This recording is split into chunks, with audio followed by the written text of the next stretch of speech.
നമസ്കാരം. മലയാളി വാർത്ത ഇൻഡെപ്തിലേക്ക് സ്വാഗതം.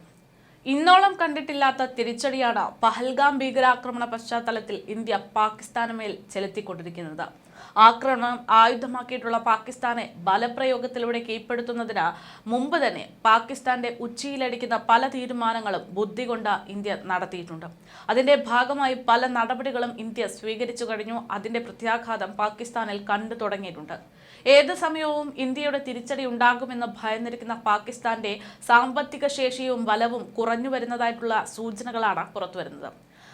വെള്ളം മുതൽ വരുമാനം വരെ ഇന്ത്യയുടെ നടപടി കാരണം പാകിസ്ഥാന് നഷ്ടമായിക്കൊണ്ടിരിക്കുന്നു എന്നതാണ് നിലവിൽ പുറത്തുവരുന്ന റിപ്പോർട്ടുകൾ. ഇപ്പോൾ ഇതാ ഭീകരവാദ പ്രവർത്തനങ്ങളുടെ തുടർച്ചയായി വീണ്ടും ഇന്ത്യൻ വെബ്സൈറ്റുകളിൽ നുഴഞ്ഞു കയറാൻ ശ്രമിച്ച പാക് ഹാക്കർമാരെ പൂട്ടാൻ ഇന്ത്യ നടപടിയെടുത്ത റിപ്പോർട്ട് കൂടെ പുറത്തുവരുന്നു.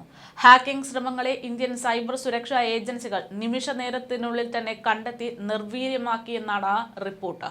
Cyber group HOAX 1337 national cyber crew കാശ്മീരിലെ ആർമി പബ്ലിക് സ്കൂളുകളുടെ വെബ്സൈറ്റുകളിലാണ് പാകിസ്ഥാൻ ലക്ഷ്യമിട്ടിരുന്നത്. പഹൽഗാം ഭീകരാക്രമണങ്ങളിലെ ഇരകളെ പരിഹസിക്കുന്ന സന്ദേശങ്ങൾ ഉപയോഗിച്ച് വെബ്സൈറ്റുകൾ വികൃതമാക്കാനായിരുന്നു ഈ ശ്രമം.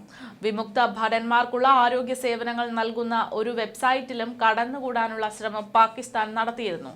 Army institute of hotel management, Indian fire force veterans എന്നിവയുടെ വെബ്സൈറ്റുകളിലും ആക്രമിക്കാനുള്ള ശ്രമം പാകിസ്ഥാന്റെ ഭാഗത്തു നിന്നുണ്ടായി. എന്നാൽ സൈന്യവുമായി ബന്ധപ്പെട്ട ഡൊമൈനുകൾക്ക് പുറമെ കുട്ടികൾ, പ്രായമായ വിമുക്ത ഭടന്മാർ, സാധാരണക്കാർ എന്നിവരുമായി ബന്ധപ്പെട്ട വെബ്സൈറ്റുകളിലടക്കം നുഴഞ്ഞുകയറാൻ പാകിസ്ഥാന്റെ ശ്രമത്ത് ഉണ്ടായിരുന്നുവെങ്കിലും അതിന് കൃത്യമായിട്ടുള്ള മറുപടി തന്നെയാണ് ഇന്ത്യ കൊടുത്തത്. ആ ഹാക്കർമാരെ കണ്ടെത്തി അവരുടെ പ്രവർത്തനങ്ങളെ നിർവീര്യമാക്കിയിരിക്കുകയാണ്. പഹൽഗാമിലെ ഭീകരാക്രമണത്തിന് പിന്നാലെ രാജ്യത്ത് നടന്ന 10 ലക്ഷത്തിലേറെ സൈബർ ആക്രമണങ്ങളിൽ ഇത് ഉൾപ്പെടുന്നു എന്നാണ് റിപ്പോർട്ട്. 10 ലക്ഷത്തിലേറെ സൈബർ ആക്രമണങ്ങളാണ് പലപ്പോഴായിട്ട് പലയിടങ്ങളിൽ നിന്നായ ഇന്ത്യയിൽ നടത്താൻ ശ്രമിച്ചതെന്ന റിപ്പോർട്ട് പുറത്തു വരുമ്പോൾ ഈ 10 ലക്ഷം സൈബർ ആക്രമണങ്ങളെയും ഇന്ത്യ ഇല്ലാതാക്കിയിരിക്കുന്നു, നിർവീര്യമാക്കിയിരിക്കുന്നു എന്നത് ഇന്ത്യയുടെ സുരക്ഷ കൂടുതൽ ശക്തമാണ് എന്നതിന്റെ തെളിവാണ്. പാകിസ്ഥാൻ അടക്കമുള്ള പല രാജ്യങ്ങളിൽ നിന്നാണ് ഇത്തരത്തിൽ സൈബർ ആക്രമണങ്ങൾ ഉണ്ടായിക്കൊണ്ടിരിക്കുന്നത് എന്നാണ് മഹാരാഷ്ട്ര പോലീസിലെ സൈബർ ക്രൈം വിഭാഗത്തിന്റെ വെളിപ്പെടുത്തൽ. Middle east, Indonesia, Morocco, Pakistan എന്നിവിടങ്ങളിലെ ഇസ്ലാമിക ഗ്രൂപ്പുകളിൽ നിന്നാണ് ഹാക്കിംഗ് ശ്രമങ്ങൾ ഏറിയ പങ്ക് വഹിച്ചിട്ടുള്ളത് എന്നാണ് സൂചന. സർക്കാർ ഓഫീസുകൾക്കും വകുപ്പുകൾക്കും സൈബർ ആക്രമണം സംബന്ധിച്ച മുന്നറിയിപ്പും നൽകിയതായിട്ട് മുംബൈ പോലീസ് വ്യക്തമാക്കി. ഈ സൈബർ ആക്രമണങ്ങൾ ഡിജിറ്റൽ രംഗത്ത് സംഘർഷം വർദ്ധിപ്പിക്കാൻ ലക്ഷ്യമിട്ടിട്ടുള്ള ബോധപൂർവമായിട്ടുള്ള പ്രചാരണത്തിന്റെ ഭാഗമാണ് എന്നാണ് വിദഗ്ധരുടെ നിരീക്ഷണം. പാകിസ്ഥാന്റെ ഹൈബ്രിഡ് യുദ്ധതന്ത്രത്തിന്റെ ഭാഗമായാണ് ഇവ വിലയിരുത്തപ്പെടുന്നത് എന്നതാണ് റിപ്പോർട്ടുകൾ. അതേസമയം നിലവിൽ ഇത്തരം ആക്രമണങ്ങളെയും അതുപോലെ തന്നെ മറ്റ് ആക്രമണങ്ങളെയും ഒക്കെ എല്ലാ രീതിയിലും ചെറുക്കാനുള്ള ശക്തി ഇന്ത്യക്കുണ്ട്. ഈ ഒരു സമയത്താണ് പാകിസ്ഥാൻ പലതരത്തിൽ പ്രകോപനമുണ്ടാക്കാൻ വേണ്ടി വെടിവയ്പ് അടക്കം നടത്തുന്ന, അതായത് വെടിവയ്പ് നിയന്ത്രണം ലംഘിച്ചുകൊണ്ട് വെടിവയ്പ് നടത്തുന്ന ശ്രമങ്ങൾ പല രീതിയിൽ നടത്തിക്കൊണ്ടിരിക്കുന്നത്.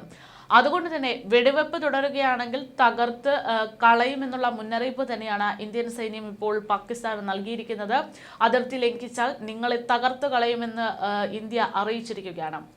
വെടിനിർത്തൽ കരാർ പാകിസ്ഥാൻ നിരന്തരം ലംഘിക്കുന്ന പശ്ചാത്തലത്തിലാണ് എന്തിനും സജ്ജമാണ് ഇന്ത്യ കരനാവിക വ്യോമസേന എന്നത് ഓർക്കണമെന്ന് മേധാവികൾ വ്യക്തമാക്കുന്നത്. അതിർത്തി ലംഘിച്ചാൽ തകർത്തു കളയുമെന്ന് നാവികസേന മുന്നറിയിപ്പ് നൽകി.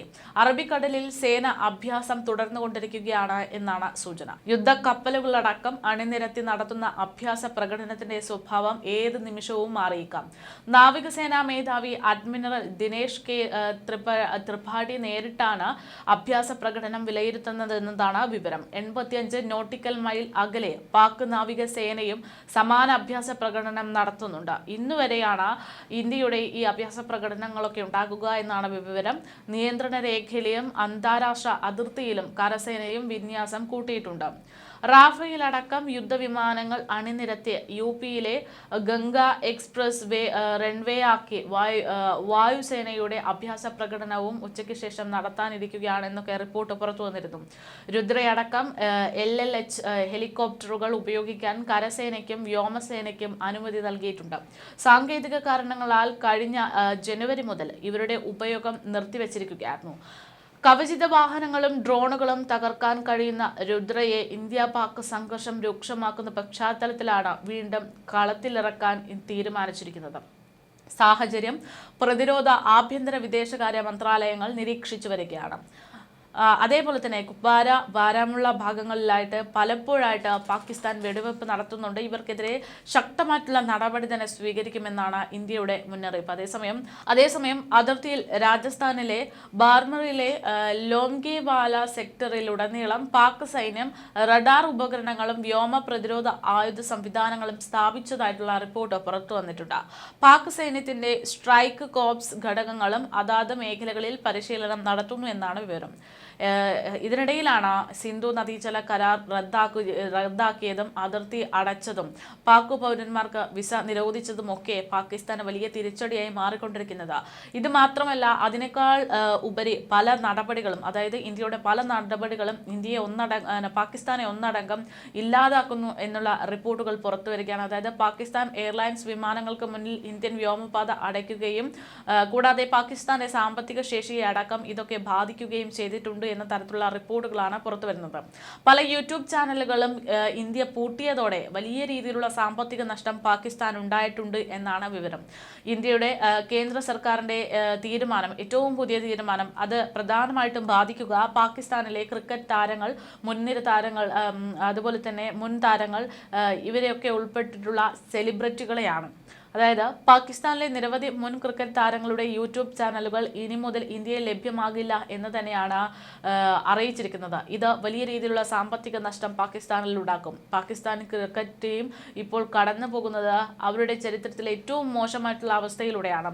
ഇന്ത്യൻ ക്രിക്കറ്റ് ടീം ആകട്ടെ ഏറ്റവും മികച്ച അവസ്ഥയിലാണ് കടക്കുന്നത്.